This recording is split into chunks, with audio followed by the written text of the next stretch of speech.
So you work for the federal government in the past, but then you separated, went to private sector, did something else, but you have a vested pension with them. How do you turn that on? If you've ever wondered the answer to that question, then stay tuned for this FERS Federal Fact Check. Hi, I'm Micah Shilanski with Plan Your Federal Retirement. I'm really excited today to talk to you about how do you get your benefits if you've worked for the federal government as a civilian for several years, separated, and now you're coming back later and saying, hey, I got some benefits vested. How do I pull those out as a postponed or deferred retirement? And these are some really good questions because it's very, very particular. Now, I'm going to read a question here in just a second from David, but I want to throw out a word of cautionary tale, especially if you were doing a postponed retirement, but even a deferred retirement, you really have to know and understand these rules. In this couple-minute video, I will not be going through all of the rules and details on exactly how you need to do it. It is more complex than that on when you need to apply to make sure you get the benefits that you deserve. There's been multiple times, Tammy and I have talked about this on our podcast, that OPM has accidentally given the wrong information to people and has cost them lots of money, including jeopardizing their health insurance, getting it back in retirement. So this becomes very, very complex. If this situation is you, please reach out to someone who really understands this benefit. No, I'm not saying go hire me, but go hire somebody that understands how these benefits work. It's not your buddy down the hall at the water cooler either. We'll talk about a story about that one in just a second. It's really someone who's in your corner that has this to make sure you get all the benefits that you deserve. All right. Step off my soapbox. Thanks for letting me go through that real quick. Let's get to David's question and jump into some great value for you today. David says, I've worked for the federal government from 95 to 2000. He turned 62 in August. He spent his entire federal career in Nevada, and he still lives in Nevada there. Sorry, I'm skipping out some personal details that's in there that we don't need. He did approach his office and say, when should he begin his application for his federal pension? And he's asked his office what documents that he is going to need. He went to his HR, what documents he's going to need to do that. His HR staff told him that he would need to contact OPM directly since he's no longer an active federal employee. And he didn't receive any information about when he should apply, who he should talk to, what his federal pension is going to be. He hasn't been able to obtain any of that information, and he wants his benefits to begin in this year in 2024. What should he do? David, that is a fantastic question. All right, a couple of things that we have to go through here.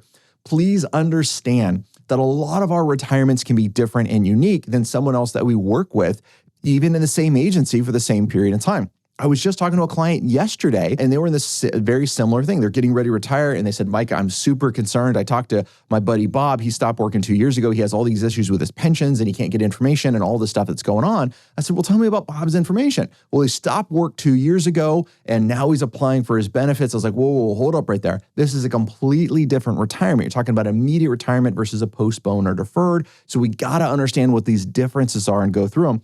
So let's talk about the rules real quick. Number one, if you're retiring with the eligibility of an immediate pension, right, then you got to meet one of three gates. We got to meet our MRA and 30 years of federal service, or we got to be 60 and have at least 20 years of federal service, or be at least 62 and have at least 5 years of federal service. That is what we have to meet in order to turn on our pensions. Now, one of the things that's going to come up is the minimum service that you need to be vested is this 5 years. So if we take this David situation, right, he worked from 1995 to 2000, let's say the months line up, that's going to equal 5 years of federal service. So if he only had 5 years of federal service, when can he turn his pension on? You're right, at 62, right? That's when he can first turn his pension on. Now, in order to do this, because he stopped work, he's no longer working, this is now going to be called a deferred retirement. This is different than a postponed retirement.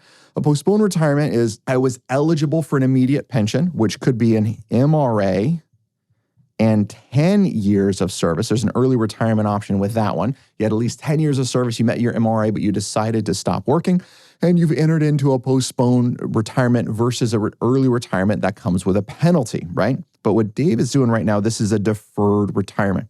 So what this means, David, is you do need to contact OPM. You do need to fill out the retirement form. We'll go ahead and link that on here so you can see that RI form to fill out. It has a section for postponed and deferred. You're going to fill out the deferred. There's instructions on there on how to fill it out. I like to tell my clients it should be submitted to OPM 3 months in advance of when you would like your pension turned on. Postponed retirement, again, different set of rules. There's some health insurance issues with postponed retirement you got to figure out. not with deferred. And in deferred retirement, you don't get to keep health insurance through the federal government into your retirement time. So you're going to submit your paperwork 3 months in advance directly to OPM. I prefer correspondence process with OPM. Most of my clients, when they call OPM, they just get frustrated because they're on hold forever and a day. They don't end up talking to who they need to, and the person they're talking to can't answer their questions. So I like correspondence, mailing things to OPM and getting it back. Send it in there. I would say you at least wait 4 to 6 months in order to get a response from OPM. If you don't get a response within 6 months of OPM, I would then be communicating with them again to see, hey, how to open things up, etc. The last couple that I did for clients, we mailed stuff in. It took about 4 months to get a response. They turned the pension on. Those wheels started moving. So that's kind of what I would anticipate, David, in your case. One of the things you always want to have is a complete record of your federal history, right? I tell my clients you got to have all of your SF50s, those notifications of personal action. Why?